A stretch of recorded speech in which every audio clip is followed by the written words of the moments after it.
January 30th, 2025. Marriage as Desired by God, Part 3, by Reverend Pablo Martin. Dear brothers and sisters, last time we spoke about marriage and the human family. In the 2 chapters from the Book of Heaven that we read, Jesus presents a panoramic vision of true history and of God's project, such as the relationship of his love with humanity as a marriage, which is realized in Christ's union with his church. This, in turn, is represented in the sacrament of matrimony instituted by him. Normally, marriage seems merely a way for a man and woman to live together, often raising children, a way to fill the time of life, an organized way to exist in society.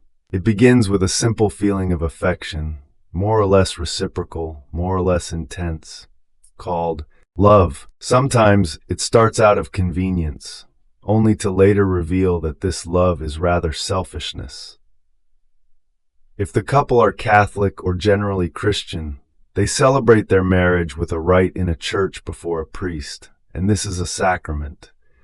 The man and woman express before the priest, who represents the church, their sincere intention without deceit or will to unite indissolubly, loving and honoring each other for life. Their decision includes the possibility of becoming parents lawfully according to God. It is like building a house. The spouses are like bricks placed together, but they need to be joined. To form a true unity, cement is required, representing God's grace or special help, the divine love, which is the specific grace of the sacrament. The cement is mixed with sand, symbolizing human love. But for the cement and sand to bind the bricks, water is needed, personal and family prayer. The family that prays together stays together. For the Lord said, "Without me you can do nothing." John 15:5. Thus, those who marry only civilly, though presenting themselves as a family to society, are not sufficiently united before God, nor do they represent his love. Who would live in a house built only with bricks and no cement? It would lack the strength to withstand wind or storms. Jesus said, "Everyone who listens to these words of mine and acts on them will be like a wise man who built his house on rock. The rain fell, the floods came, and the winds blew and buffeted the house. But it did not collapse, it had been set solidly on rock. And everyone who listens to these words of mine but does not act on them will be like a fool who built his house on sand. The rain fell, the floods came, and the winds blew and battered the house. And it collapsed and was completely ruined." Matthew 7:24-27. It is essential for spouses to know the true origin of their marriage, a most beautiful project of God, and its purpose, where it comes from, and where it must go.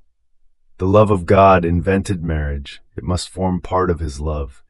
Man feels the need to be happy. God created him for happiness. Only God is happiness. God said, "It is not good for the man to be alone. I will make a helper suited to him." Genesis 2:18. A helper for what? To climb a tree? No, to draw closer to God. A helper to populate the earth? No, to populate heaven. It must not end in a cemetery, but in heaven. This life is like a journey. We come from God and must return to God. Marriage must be a help to return to God, not a failure. The family must be like an airplane carrying its members to heaven, though we are still on the runway here on earth. No one should stay behind. We must unload all useless weights, fill the fuel tank with true love, give the engine's hearts full power, and place the controls in the hands of the true pilot, Jesus Christ, trusting him fully to traverse life's short runway and take off for heaven. The rendezvous is in paradise. Let no one be absent or arrive late. Let us not forget that due to sin, this life passes through a valley of tears. We are born crying and end crying.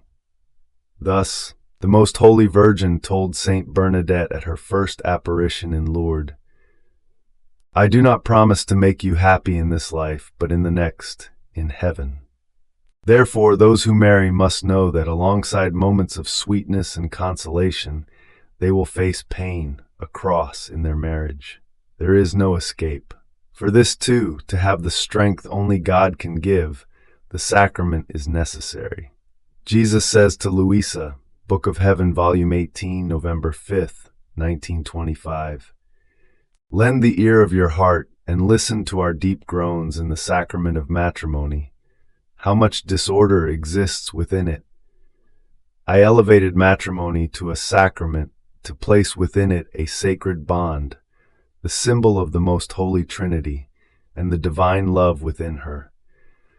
Thus the love reigning among father, mother, and children, their harmony and peace, should represent the heavenly family, forming on earth so many families like the Creator's family, destined to populate the earth as earthly angels, who would one day populate the celestial regions. But alas, how many groans we utter, seeing families of sin formed in marriage, representing hell with discord, lack of love, and hatred, populating the earth like rebellious angels who will serve to populate hell. The Holy Spirit groans with heartbreaking sorrows in each marriage, witnessing so many infernal dens formed on earth. Therefore, place your loving correspondence in each marriage and each creature born into the world. Your loving groan will lessen our continuous groans. In each marriage, that every marriage can and should be holy does not mean it is holy or that many are. I said marriage is a project of God's love. Often spouses seem to meet by chance in life, but there is no chance. They do not merely choose each other. God chooses them first for a union of souls for His project. Thus, if they are faithful to God, they remain faithful to each other. Though in heaven there are no marriages, husbands or wives, we will be like the angels, children of the resurrection.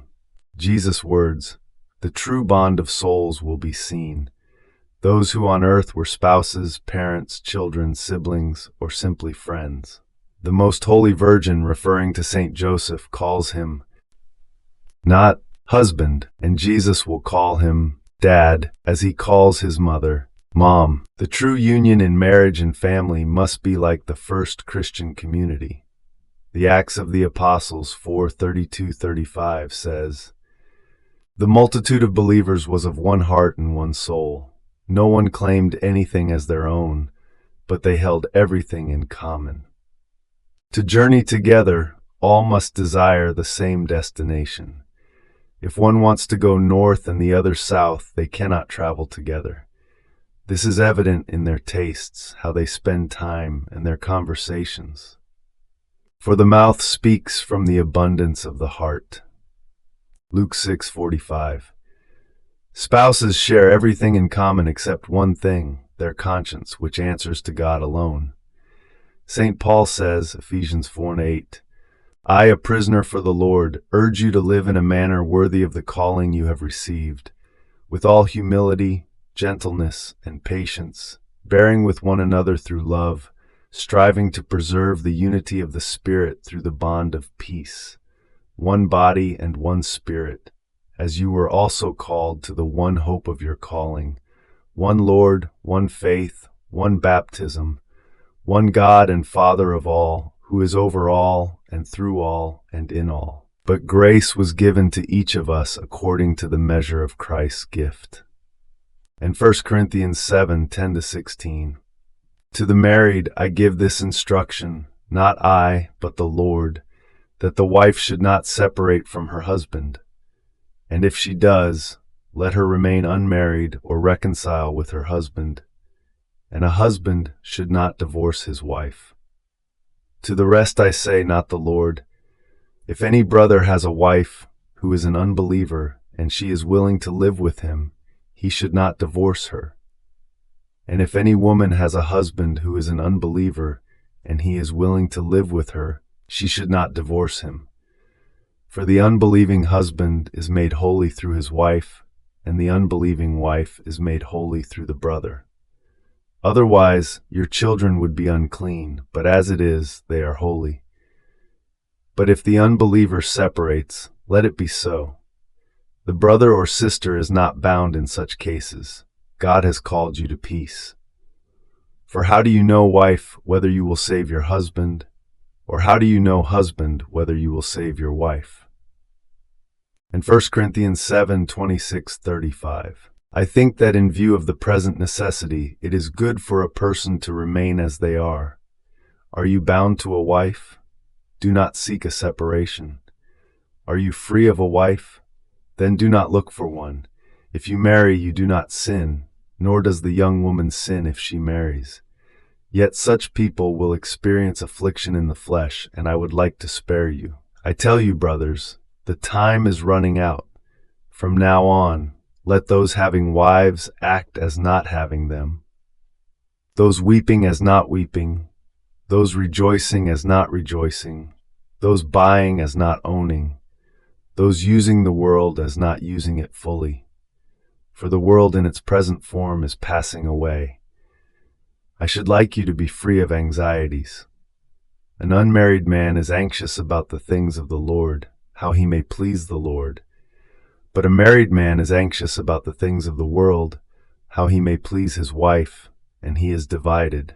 An unmarried woman or a virgin is anxious about the things of the Lord, so that she may be holy in both body and spirit. A married woman, however, is anxious about the things of the world, how she may please her husband. I say this for your benefit, not to impose a restraint upon you, but for the sake of propriety and adherence to the Lord without distraction. Louisa writes in a letter, "From all you tell me about your son, in my humble opinion, he seems too young still. Let him mature and he will be more practical in life. Marriage is a cross, and to place him on a cross so young does not seem just. You know that all is written in heaven. Thus, if it has been established by God, in due time our Lord will preserve the young woman for your son. But you must also consider whether the families are peaceful, for peace forms the happiness of a family, not money. How many rich people are unhappy because peace does not reign in their homes? So be attentive to this. Moreover, when a wife brings far more wealth than the husband, she may seek superiority over him and reduce him to a poor slave." Jesus says to Louisa, "Would it be right for a spouse desiring to marry his bride to deal with others instead of her? Must they not confide their secrets, know each other's possessions, receive dowries from their parents, and beforehand grow accustomed to each other's ways?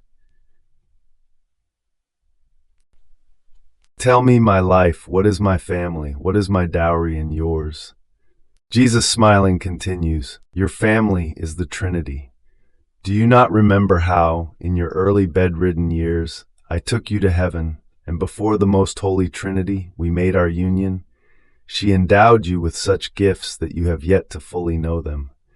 When I speak to you of my will, its effects, and its value, I reveal the gifts with which you were endowed then. I do not speak of my dowry, for what is mine is yours." Then, a few days later, we descended from heaven, and the three divine persons took possession of your heart, making it our perpetual dwelling. We took the reins of your intelligence, your heart, and all you are. Everything you did was an outpouring of our creative will in you, confirming that your will was animated by an eternal will. Book of Heaven, Volume 12, December 5th, 1921. Glory be to the Father, and to the Son, and to the Holy Spirit, as it was in the beginning, is now, and ever shall be, world without end. Amen.